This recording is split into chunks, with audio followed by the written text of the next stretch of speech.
Hello everyone, I'm Cassandra. I'm a homeschool advocate for Logic of English as well as a homeschool mom of 3 young kids. Today I'm going to be sharing with you the language arts curriculum, the Logic of English Foundations Level C. Level C would be for more of your kindergarten or first grade students who have already completed at least Foundations Level B. If you are new to the Logic of English, I highly recommend checking out the overview video of all the Foundations A through D level, as well as the walkthrough videos for Foundations Level A, as well as a walkthrough of Foundations Level B, which are sample lessons of the A and B levels.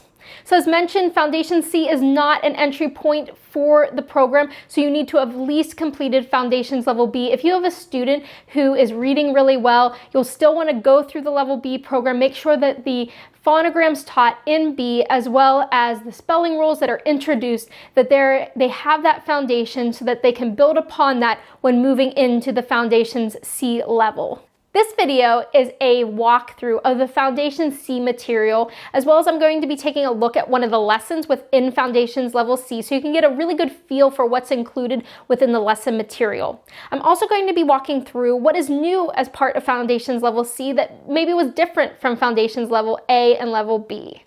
The first thing that's different in Foundations Level C than what you saw in Level A and B is that there is not a separate student workbook for cursive or manuscript. So going back to Foundations A, the student is learning their lowercase cursive or manuscript letters, and then going into Foundations B, they're learning their uppercase cursive or manuscript letters. And now going into C, it is assumed that the child already knows how to write those lowercase letters, whether you decided to use cursive or manuscript instruction. So the student workbook is the same for everyone, and everything written in the student workbook is in book face.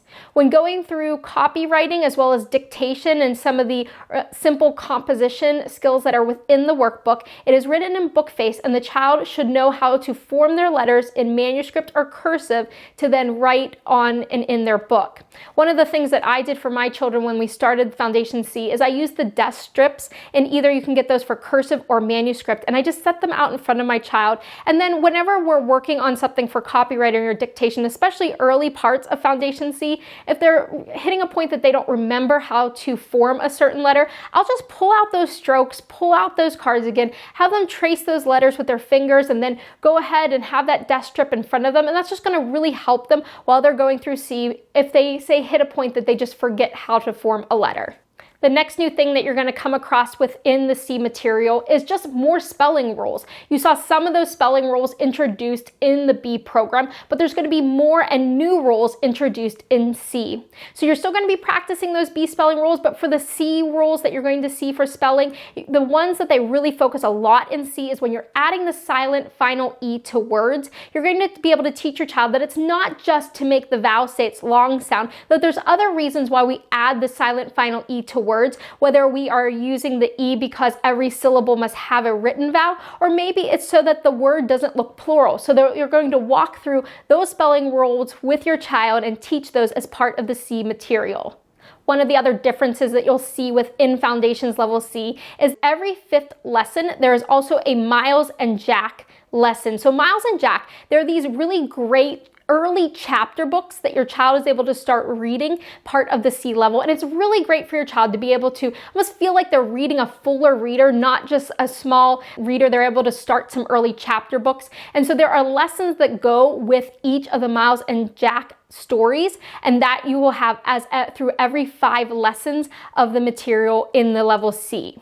One of my favorite pieces of Foundations Level C as the teacher is to be able to really create a theme every 5 lessons. So one of the things in C is, say if you are talking about robots, you'll be able to feel that every 5 lessons it stays on, say, the robot theme. So as the parent, you can add some additional, maybe it's a video that you watch about robots, or you get some additional books out at the library about robots, and you can sort of create a theme that's going on while you're going through those 5 lessons. And I found that really fun in our home. So even if, say, we're studying dolphins and the dolphins is the theme or topic, throughout all 5 lessons, everything still relates back to dolphins, whether it's the pictures they're cutting out, maybe it's the descriptive words they're talking about, it's the books that they're reading, everything of them would be related to dolphins. And as the teacher, that made it really fun for me going through it with my children, and that's just something different and new as part of the C material. So now I'm just going to jump into a lesson, and the lesson I'm going to be going through is lesson 111. And this section, again, we talked about some themes that go along within the material. So the theme within this lesson, as well as the next 5 lessons that go in this teacher book, is about a place called Ha Long Bay. And Ha Long Bay is in Vietnam, and you're going to be spending some time with your children discussing where Vietnam is, reading this book, going through some activities and descriptive words regarding Ha Long Bay. And it's just a really great theme, and you're pulling out the world map as well, your globe. And I really enjoyed going through these 5 lessons, but for today I'm just going to be walking through lesson 111. In the beginning, you can see the text they're going to go through, the skills you're going through, as well as the materials needed. I like to pull out those materials, say the night before, or maybe, right before teaching, just so I have them prepared before I actually start into teaching, just so I'm not scrambling trying to find the materials that I need. So going through first, you're going to be introducing a new phonogram sound, and the phonogram you're going to be teaching is the ED, which is the past tense ending, your ed. And so you're going to be introducing this new phonogram to your children. So going through Foundation C, as you've seen through the B program, you're going to be introducing multi-letter phonograms, and that's going to continue through the whole C material. So starting here for our ed, we are going to ask, how many sounds does ed say? And they're going to say there's 3 of them. And then you're going to pull out your student whiteboard and have your child go ahead and make 3 ed on their whiteboard, and then circle or star whichever one looks the best. After you finish introducing that new sound, the ed sound, you would then pull out your Knitting Nights book. The Knitting Nights book, you would jump right to the page that you're working on. So this one being our ed. And I would go right over here and read these words to my child. What I really like about when a phonogram has more than one sound that it makes, how it is color-coded, so it's really easy to be able to point out, is it making its ed, its d, or t sound when you're actually seeing the blue, the orange, or the green color that's right into the book, and it just makes it really easy when you're working it with your child. So you would read it winded, pups, tugged, and pounced. And if your child's able to read it, sometimes I'll just have my child read it as well. And so we would practice and go through their new sounds using the Knitting Nights book. The next part of the lesson is taking a look at listening for sounds of the ed. So obviously this is our past tense ending. So you're going to be telling your child, I'm going to say 2 words, and I want you to tell me what's the difference, or what is the difference between them. So I'm going to say need or needed. And one means that I need it now, need, versus the other means I needed it in the past. So you would step through this with your child, identifying the difference between the 2 words and which one is our past tense ending. That moves right into our past tense ending words. This is right from the student workbook page. They're able to go through that and cut that out, and you're actually creating a chart, and they're going to be sorting the sounds, the ending sounds for the past tense ending. If it's making its ed, its d, or its t sound, and you're going to be moving those around and having your child be able to identify what sound is it making by its different category. When you're done doing that, you also want to go ahead and save those cards. You'll see through many of the lessons that a lot of times the cards are used again. So something like these particular edit words, you do want to save those so that you can use those for additional activities in other lessons. The next activity is reading practice that's right inside the student workbook page. So your child will pull out that workbook page, they'll go ahead and read their words using the correct edit sounds. You can pull out a highlighter and help them highlight when they see the phonogram. They're going to be matching by drawing some lines between the words that they're reading, the phrases they're reading, and then the pictures on the page. And they're going to be doing a matching activity right from their student workbook. After finishing that workbook page, the next activity is a phonogram practice. Now what you're doing is you're taking the basic phonogram flashcards and you're going to hide them around your room. And once they are hidden, then you would have your child find the phonogram. And once they find it, they need to say the sound as well as grab their whiteboard and actually write the sound. So they are practicing both saying the sound as well as their handwriting for writing the sound as well. Now, if you have more than one child in Foundations, I seem to always have had at least two kids in Foundations at the same time. So say if you have a younger child in Foundations Level A that's just learning their single letter phonograms while you're having a child in say Foundation C learning their multi-letter phonograms, I'll just join my kids together, hide some of the single letter phonograms for my youngest, while my other child is going through and trying to find the multi-letter phonograms. So whenever you're doing activities or games, those are just great ways that you can combine your kids together if you have more than one child within the Foundations material. After finishing that phonogram game, that's where I would actually end my lesson. When I'm talking about, it's a kindergarten or a first grade student going through all that material, that's a lot to complete for a small child. Now, if you have an older child that you're just trying to move through the program a little bit faster, obviously you can keep going if your student's able to, but if not, feel free to stop where you think your kid just needs a break. And that's where I would actually break for that day. And then I would move into the next day, starting right with the spelling analysis. Within the Foundation C material, you are going to go through your finger spelling and analysis with your student, just like you did through Foundations A and Foundations Level B, using your fingers to help give them some clues while they're spelling and help them out while they're trying to figure out which phonograms to use. So within the C material, there are 5 spelling words for each spelling list. There are 3 that they really want the student to do and 2 extra ones. I just always went ahead and did all 5 of them since we were breaking the lesson over multiple days. So the words for today are done, planted, pushed, called, and tunnels. And you can see some of those words are including the new phonogram they just learned, that past tense ending. So when you sound out the words, let's start with the word planted. If I ask them to go ahead and segment planted, before I actually begin, when we have words like this, you're instructed to actually let your child hum the word to figure out how many syllables in the word. And this is really helpful for breaking out the word when they're learning to spell it. So for this one, for the word planted, I would say, can you segment the word planted by let's first, before we do that, just tell me how many syllables are in the word. So they would go, So they can identify there's actually 2 syllables in the word planted. And so then I would say, okay, well then let's just sound out that first syllable. The first syllable is plan. So they would go p-l-a-n. So there they would know that each of the sounds that they just made are single letter phonograms. So they would go P-L-A-N and they would go ahead and spell that on their whiteboard. After they would spell that on their whiteboard, I would ask them, okay, well, what's the second sound that you hear? The second sound is t-ed, t-ed, t-ed. And they can see right there that they're using the t and then their past tense ending, the ed phonogram. So they would go ahead and finish writing the word by writing their T and their ED. After they've done that, then it's my turn to write the word for it. Then I would ask them to go ahead and segment the word for me. So I would go up to my whiteboard and they could say it by syllable first, go 2 syllables. After that, then they can then break it up and actually segment the word p-l-a-n-t-ed.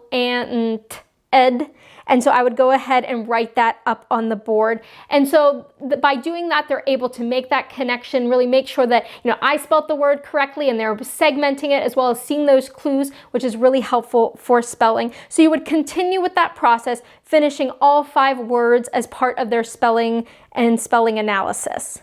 After going through that spelling lesson and the spelling analysis, you're going to move into a section that you're going to be using some pages from the student workbook. The first page you're going to be going through is about 3-syllable words, and it's letting your child use the phonograms that they know as well as the spelling rules that they've been working on and how to actually read larger words. I like to pull those worksheets out of that student workbook and fold it in half so that my student can first read the words and then we open it up and then they can make those matches and draw a line between the word and the actual picture. After going through that, you're going to be going into a pre-reading section. I had mentioned how I really like how in Foundation C, there's a theme every 5 lessons. Well, this theme being Ha Long Bay, the place in Vietnam. You're going to have a picture from the workbook that you're going to pull out. It has a bunch of little pictures on it, and your student is going to be taking a look at that. And you're going to have them study it, find Vietnam on the world map and globe, being able to talk about questions like, how can you find a house in one of the pictures? And then would you like to live on a houseboat? Would it be different than what the house we live in right now? And, how would you get from house to house? And sort of taking a look at these pictures and thinking through what would it be like if I lived there? from these sort of themed activities that you see in this first lesson, as they continue through the lessons as part of this sort of section of 5, there's some other fun things that they're going to be doing. One of them is being to read this Halong Bay book. They're going to actually go through it one time, and then they go through it and reread it a second time. Through the second time, there's even more comprehension questions they're going to be asked while reading it. Also, towards the end of this grouping of 5, they're going to be taking that worksheet that had all the pictures of things within Halong Bay, and they're going to actually get to cut them out and create their own travel guide for if somebody ever wanted to visit Halong Bay. And this was a great activity my kids really enjoyed. They were then able to share their travel guide with some family and friends. And so this was, even though if maybe they're not fully handwriting, maybe I'm helping them with sounding out words, spelling some words, or even I'm helping write some as well. And it's just a great project to do with your kids, and that's one of the challenge exercises. So really encourage you, when you're going through these 5 lessons sort of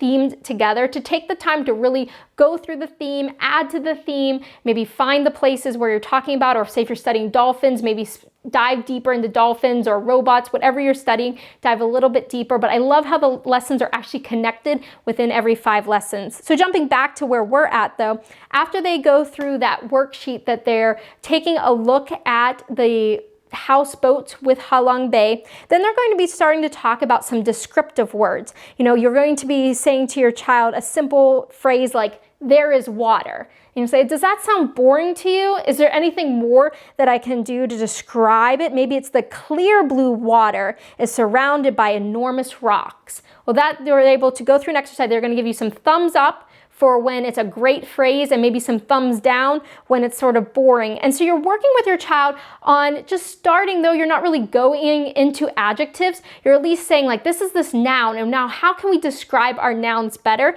and have more descriptive words? And it's really getting your child to start thinking and really adding to the sentences and the phrases that they're saying and starting to write. Going in the next section is a pre-reading that they're going to basically go back through the pictures that they just looked at again, and at this point have them say to you some descriptive words on how they would describe it, and not just saying, oh, there's a boat. You know, maybe it's a red boat, and help them through the process of really describing what they are seeing in the pictures. So there you have it. That's a complete lesson within Foundations Level C. Now I did want to take a minute and show you a lesson that's actually using the Miles and Jack's books. So the Miles and Jack books are the chapter books that are included within the teacher material every 5th lesson. You would go into the Miles and Jack Master Planners, and this story is Miles and Jack's Makes a Surprise. And you can see there from the text, the skills, the materials, what you would need for going through this lesson. And it starts first with spelling baseball. So this is a fun activity. My kids always like this. So you would sit them around. You would, if you're inside, you can make, use some cones or some tape on the ground and make it look like a baseball field. And you would have your child go through like the bases as they spell the words. So to go over to first base, they need to spell a word into the words that you would asking them to spell is right here in the teacher material. And so you would ask them to spell the word. And if they got it right, then they can move to second base, spell another word, third base, and then of course then get their home run. And it's just a really fun way to practice. If you have those younger kids that are sort of tagging along, that maybe they're in Foundations Level A or B, you can include them in this as well. I've had all 3 of my kids go and run the bases with having whiteboards in their hand, while maybe my youngest one is just using their single letter phonograms, while the middle one is maybe using the multi-letter phonograms in Level B, while the next one is working on their Level C phonograms. So that's a great way to include your whole family together, and the baseball one is a great hit in my home. After that, you would go through having your child read aloud the Miles and Jack's Make a Surprise. So you would have them read that out loud to you. While they're going through, there are comprehension questions that you're going to be asking your child. And the comprehension questions are really great and really things to make sure that they're actually listening and paying attention to the text that they're reading. One of the additional activities that you could do, and it's suggested in the book, is you could make applesauce together, which is really fun to do with your family. There is a composition section that you want your child to be able to give you the steps for making applesauce, and you would write those steps right on the board. If they're at the point where they can write that themselves, you can have them sit there and write out those as a sort of an additional challenge for kids that are already writing and reading really well. And so that's one of the lessons right within the Miles and Jack book. If you have any questions or you just want to learn more about Logic of English, go check out the website. And I just thank you for watching this video, and I hope this was helpful. Goodbye.